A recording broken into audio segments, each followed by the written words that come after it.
Buenos días a todos. Vamos a seguir con la lectura de la tercera parte del libro Piense y hágase rico de Napoleón Hill. ¿Puede imaginarse que es usted millonario? Para el no iniciado que no se ha educado en los principios fundamentales de la mente humana, quizá esas instrucciones parezcan poco prácticas. Para quienes no consigan reconocer la validez de esos 6 puntos, puede ser útil saber que la información que difunden fue revelada por Andrew Carnegie, el cual empezó como un obrero común en una siderúrgica, pero se las arregló pese a sus humildes comienzos para que esos principios le rindieran una fortuna de más de 100 millones de dólares. Como ayuda adicional, quizá les sirva saber que los 6 puntos recomendados aquí fueran cuidadosamente estudiados por el extinto Thomas Edison, que puso su sello de aprobación en ellos por ser esenciales no solo para la acumulación de dinero, sino para la consecución de cualquier objetivo. Estos pasos no requieren trabajo duro, tampoco sacrificio. No exigen que uno se vuelva ridículo ni crédulo. Para utilizarlos no hace falta educación superior, pero la aplicación eficaz de esos 6 pasos exige la suficiente imaginación que nos permita ver y comprender que la acumulación de dinero no se puede dedicar al azar, a la buena suerte o al destino. Uno debe darse cuenta de que todos los que han acumulado grandes fortunas primero han soñado, deseado, anhelado, pensado y planificado antes de haber adquirido el dinero. Llegados a este punto, usted sabrá también que nunca tendrá riquezas en grandes cantidades a menos que pueda llegar a ser la viva expresión del deseo ardiente por el dinero y que realmente crea que lo poseerá. El poder de los grandes sueños. A quienes nos encontramos en esta carrera hacia la riqueza, debe animarnos saber que este mundo cambiante exige nuevas ideas, nuevas maneras de hacer las cosas, nuevos líderes, nuevos inventos, nuevos métodos de enseñanza, nuevos métodos de venta, nuevos libros, literatura nueva, nuevos programas de televisión, nuevas ideas para el cine. Tras toda esa demanda de cosas nuevas y mejores, hay una calidad que uno debe poseer para ganar, y es la definición del propósito, el conocimiento exacto de lo que uno quiere y un deseo ardiente de poseerlo. Los que deseamos acumular riquezas debemos recordar que los verdaderos líderes del mundo han sido siempre hombres que han sabido dominar para su uso práctico las fuerzas invisibles e intangibles de la oportunidad que está por surgir y han convertido estas fuerzas o impulso de pensamiento en rascacielos, fábricas, aviones, automóviles y toda forma de recurso que hace la vida más placentera. Al planear la adquisición de su porción de riqueza, no se deje influir por quienes menosprecien sus sueños. Para lograr grandes ganancias en este mundo cambiante, uno debe captar el espíritu de los grandes pioneros del pasado, cuyos sueños le han dado a la civilización todo lo que tiene de valioso, el espíritu que infunde energía en nuestro propio país, en las oportunidades de usted y en las mías, para alimentar y vender nuestro talento. Si lo que usted quiere hacer está bien y usted cree en ello, adelante, hágalo, lleve a cabo sus sueños y no haga caso de lo que los demás puedan decir si usted se topa en algún momento con dificultades, ya que tal vez los demás no sepan que cada fracaso lleva consigo la semilla de un éxito equivalente. Thomas Edison soñaba con una lámpara que funcionara con electricidad. Empezó a poner su sueño en acción y pese a sus más de 10,000 fracasos, mantuvo su sueño hasta que lo convirtió en una realidad física. Los soñadores prácticos no abandonan. Mielan, que soñaba con una cadena de tiendas de cigarros, transformó su sueño en acción y ahora las United Cigar Stores ocupan algunas de las mejores esquinas de las ciudades estadounidenses. Los hermanos Wright soñaron con una máquina que surcara el aire.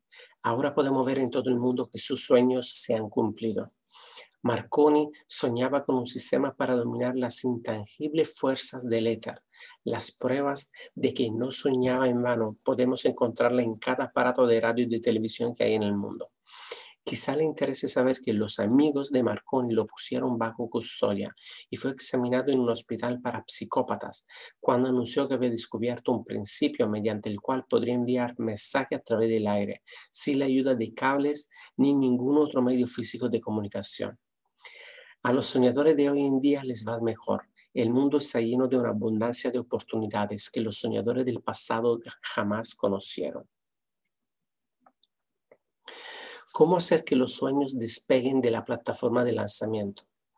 Un deseo ardiente de ser y de hacer es el punto inicial desde el que el soñador debe lanzarse. Los sueños no están hechos de indiferencia, pereza ni falta de ambición. Recuerde que todos los que consiguen triunfar tienen un mal comienzo y pasan por muchas dificultades antes de llegar.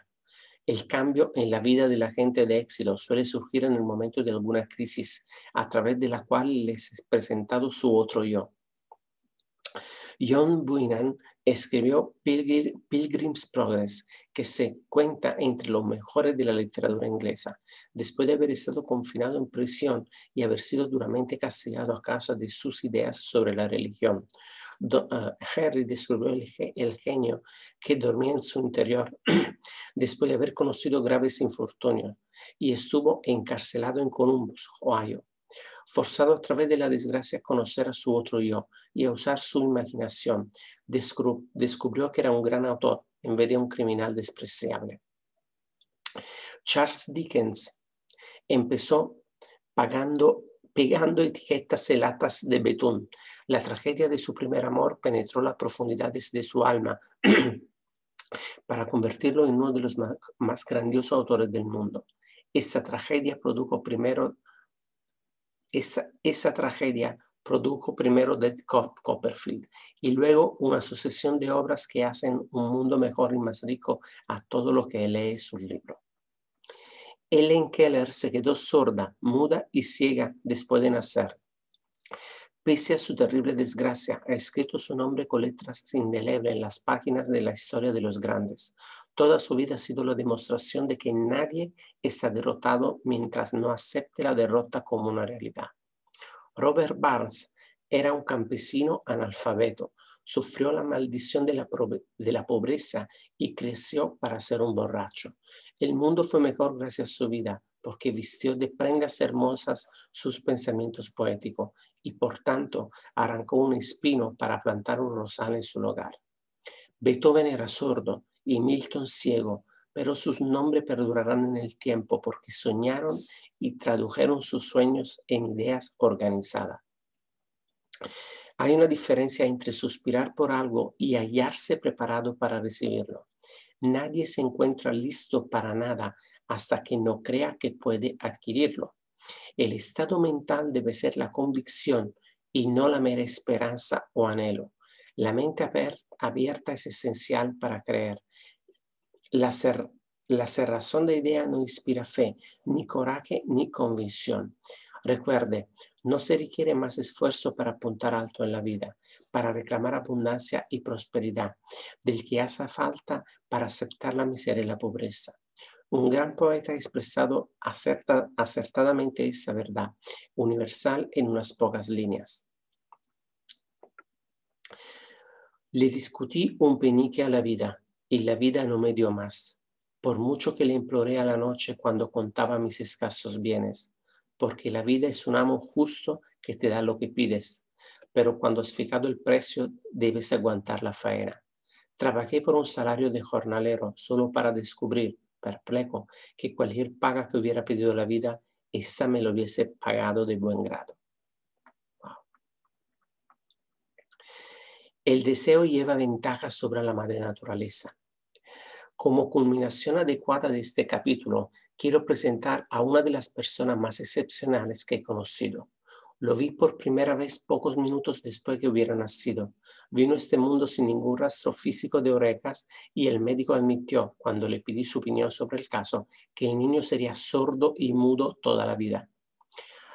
Me opuse a la opinión del médico. Estaba en mi derecho. Yo era el padre del niño. Tomé una decisión y me formé una opinión, pero expresé esa opinión en silencio, en el fondo de mi corazón. En mi interior supe que mi hijo oiría y hablaría. ¿Cómo? Estaba seguro de que tenía que haber una manera y sabía que la encontraría. Pensé en las palabras del inmortal Emerson. El curso de las cosas acontece para enseñarnos la fe. Solo necesitamos estar atentos. Hay indicadores, claves para cada uno de nosotros. Y si escuchamos con humildad, oiremos la palabra justa. La palabra justa, deseo, mucho más que ninguna otra cosa. Yo deseaba que mi hijo no fuera sordomudo. De ese deseo no rengué jamás, ni por un segundo. ¿Qué podía hacer? ¿Encontraría alguna forma de trasplantar a ese niño mi propio deseo ardiente de dar con maneras y medios de hacer llegar el sonido a su cerebro sin la ayuda de los oídos? Tan pronto como el niño fuese lo bastante mayor para cooperar, le llenaría la cabeza de tal manera de ese deseo ardiente que la naturaleza lo traduciría en realidad con sus propios métodos.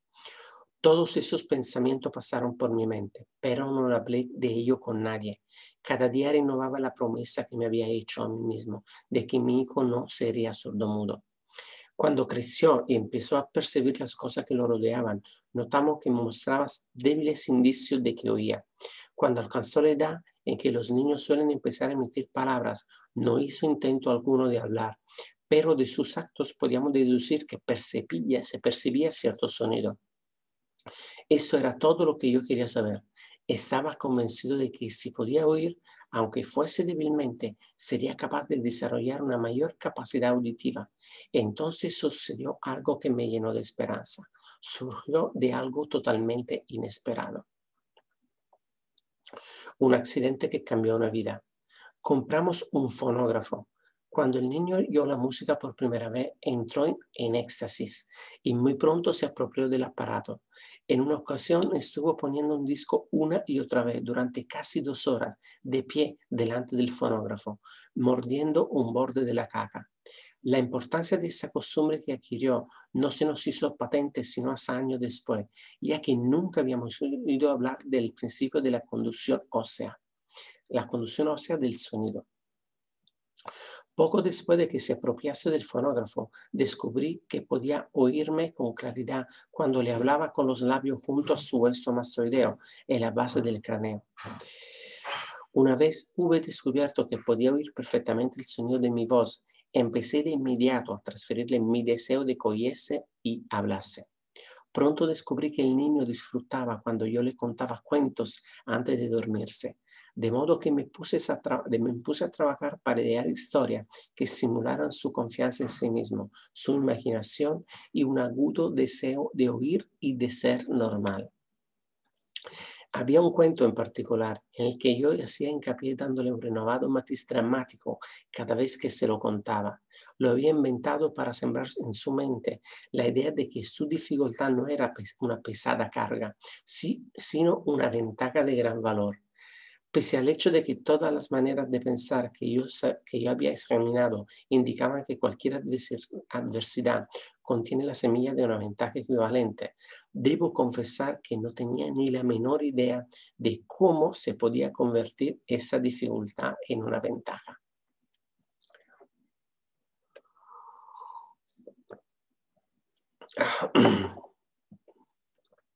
Ganó un mundo nuevo con 6 centavos. Al analizar la experiencia retrospectivamente, puedo ver que su fe en mí tuvo mucho que ver con los sorprendentes resultados. Él no cuestionaba nada que yo le dijera. Le vendí la idea de que tenía una ventaja original sobre su hermano mayor y que esa ventaja se reflejaría de muchas maneras. Por ejemplo, los maestros en la escuela se darían cuenta de que no tenía orejas y por ese motivo le dedicarían una atención especial y lo tratarían con una amabilidad y una benevolencia extraordinaria. Siempre lo hicieron.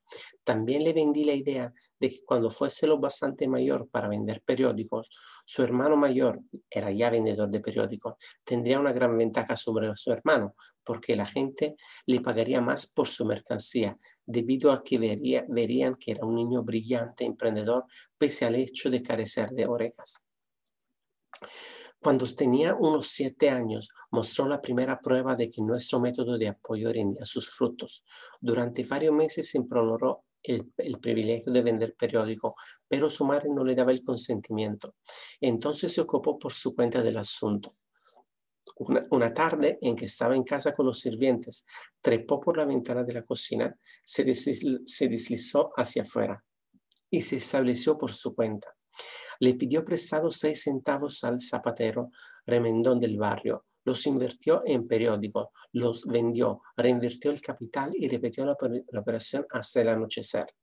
Después de hacer el balance de sus negocios y de devolverle a su banquero los 6 centavos que le había prestado, se encontró un beneficio de 42 centavos. Cuando volvimos a casa aquella noche, lo encontramos durmiendo en su cama, apretando el dinero en un puño. Su madre le abrió la mano, cogió las monedas y se puso a llorar. Me sorprendió. Llorar por la primera victoria de su hijo me pareció fuera de lugar. Mi reacción fue la inversa. Reí de buena gana porque supe que mi empresa de inculcar en la mente de mi hijo una actitud de fe en sí mismo había tenido éxito. Su madre veía a un niño sordo que en su primera aventura comercial se había escapado a la calle y había arriesgado su vida para ganar dinero. Yo veía a un hombrecito de negocios valiente, ambicioso y lleno de confianza en sí mismo, cuyo valor intrínseco se había incrementado en un 100% al haber ido a negociar por su cuenta y haber ganado. La transacción me agradó porque había dado pruebas de una riqueza de recursos que lo acompañaría toda su vida. El niño sordo que oyó. El pequeño sordo asistió a la escuela, al instituto y a la universidad, sin que fuese capaz de oír a sus maestros, excepto cuando le gritaban fuerte a corta distancia. No lo llevaron a una escuela para sordos, no le permitimos que aprendiese el lenguaje de los sordomudos. Habíamos decidido que viviese una vida normal y mantuvimos esa decisión, aunque nos costó muchas discusiones acaloradas con funcionarios escolares. Cuando estaba en el instituto, probó un aparato eléctrico para mejorar la audición, pero no le dio resultado. Durante su última semana en la universidad, sucedió algo que marcó el hito más importante de su vida. En lo que pareció una mera casualidad, entró en posesión de otro aparato eléctrico para oír mejor, que le enviaron para probar. Estuvo indeciso en probar el aparato debido a su desilusión con otro similar. Finalmente lo cogió, se lo puso en la cabeza, le conectó las baterías y, sorpresa, como por arte de magia, su deseo de toda la vida de oír normalmente se convirtió en realidad. Por primera vez oía tan bien como cualquier persona con audición normal. Alborozado con el mundo diferente que acababa de percibir a través de ese aparato auditivo, se precipitó al teléfono, llamó a su madre y oyó su voz a la perfección. Al día siguiente oía con claridad las voces de sus profesores en clase, por primera vez en su vida. Por primera vez en su vida también mi hijo podía conversar con la gente sin necesidad de que le hablaran con voz de trueno.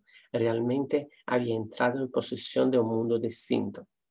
El deseo había comenzado a pagar dividendos, pero la victoria todavía no era completa. El muchacho tenía que encontrar todavía una manera definida y práctica de convertir su desventaja en una ventaja equivalente. Ideas que obran milagros. Sin apenas darse cuenta de la importancia de lo que acababa de obtener, pero embriagado con la alegría del descubrimiento de ese mundo de sonidos, escribió una entusiasta carta al fabricante del audífono, relatándole su experiencia. Algo en ella hizo que la compañía lo invitase a Nueva York. Cuando llegó, lo llevaron a visitar la fábrica y mientras hablaba con el ingeniero jefe contándole de su mundo recién descubierto, una corazonada, una idea o una inspiración, llámesela como se quiera, estalló en su cerebro.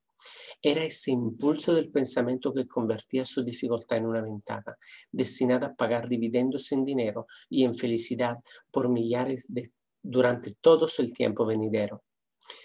El resumen y el núcleo de ese impulso de pensamiento era así. Se le ocurrió que él podría ser de gran ayuda para los millones de sordos que viven sin el beneficio de audífonos si pudiera encontrar una manera de relatarle la historia de sus descubrimientos del mundo. Durante un mes entero llevó a cabo una intensa investigación, durante la cual analizó todo el sistema de venta de fabricantes de audífonos, ideó formas y medios de comunicarse con los duros de oído de todo el mundo, decidido a compartir con ellos un nuevo mundo recién descubierto. Una vez lo tuvo hecho, puso por escrito un plan bienal basado en sus investigaciones. Cuando lo presentó a la compañía, al momento le dieron un puesto de trabajo para que llevara a cabo su ambición. Poco había soñado cuando empezó a trabajar que estaba destinado a llevar esperanza y alivio a millares de sordos que, sin su ayuda, se hubieran visto condenados para siempre a la sordera. No me cabe duda de que Blair hubiera sido sordomudo toda su vida si su madre y yo no nos hubiésemos ingeniado para formar su mente tal como la hicimos. Cuando sembré en su interior el deseo de oír y de hablar y de vivir como una persona normal, alguna extraña influencia hubo en ese impulso que hizo que la naturaleza tendiese una especie de puente para salvar el golfo del silencio que separaba su cerebro del mundo exterior. En verdad, el deseo ardiente tiene manera tortuosa de transmutarse en su equivalente físico. Blair deseaba una audición normal. Ahora la tiene. Nació con una minusvalía que fácilmente hubiera desviado a alguien, con un deseo menos definido, a la calle, con un puñado de lápices en una mano y una lata vacía en la otra. La pequeña mentira piadosa que sembró en su mente cuando él era un niño, llevándolo a creer que su defecto se convertía en una gran ventaja que podría capitalizar, se justificó sola. Ciertamente no hay nada, correcto o equivocado, que la confianza, sumada a un deseo ardiente, no pueda hacer real. Esas calidades están al alcance de todos. La química mental hace magia. Un breve párrafo en un despacho de noticias en relación con Madame Schumann-Heink de la clave del estupendo éxito de esta mujer como cantante. Cito el párrafo porque la clave que contiene no es otra que el deseo. Al comienzo de su carrera, Madame Schumann-Heink visitó al director de la Ópera de Viena para que hiciera una prueba de voz, pero él no la aprobó. Después de echar un vistazo a la desgarbada y pobremente vestida muchacha, exclamó nada cordial.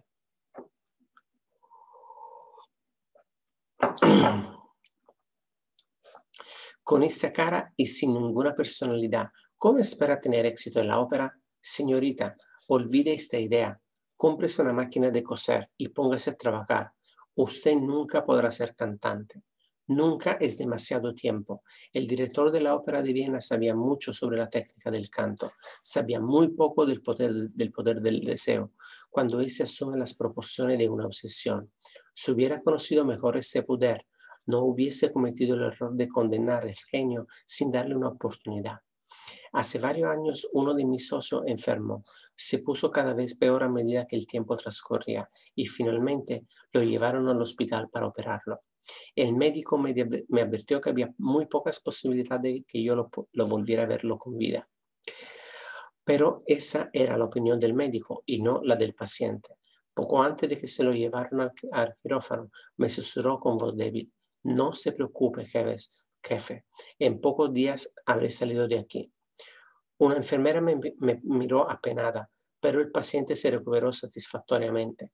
Cuando todo hubo terminado, su médico me dijo: no lo salvó otra cosa que su deseo de vivir. Nunca hubiera salido de ese trance si no se hubiese negado a aceptar la posibilidad de la muerte. Creo en el poder del deseo respaldado por la fe, porque he visto cómo este poder elevaba a hombres desde comienzos humildes a posiciones de poder y riqueza. Lo he visto cómo saqueaba de la tumba de sus víctimas, cómo servía de medio para que los hombres llevaran a cabo su rehabilitación después de haber fracasado en un centenar de formas distintas. Lo he visto darle a mi propio hijo una vida normal, feliz y llena de éxito, a pesar de que la naturaleza lo enviase a este mundo sin orejas. ¿Cómo se puede dominar y usar el poder del deseo? Eso queda explicado en este capítulo y los subsiguientes de ese libro, mediante algún extraño y poderoso principio de química mental que nunca ha divulgado. La naturaleza envuelve en el impulso del deseo ardiente ese algo que no reconoce la palabra imposible ni acepta el fracaso como realidad. No hay limitaciones para la mente excepto la que aceptamos. La pobreza y la riqueza son vástagos del pensamiento. Perfecto. Creo que aunque sea las 7:24, lo vamos a dejar aquí para empezar el capítulo 3 desde el principio, ¿de acuerdo? Así que vamos a dejarlo para el día de hoy. Y nos veremos mañana para seguir con la cuarta parte de este libro que me deja cada día más, más asombrado. Así que les deseo un buen día y hasta mañana.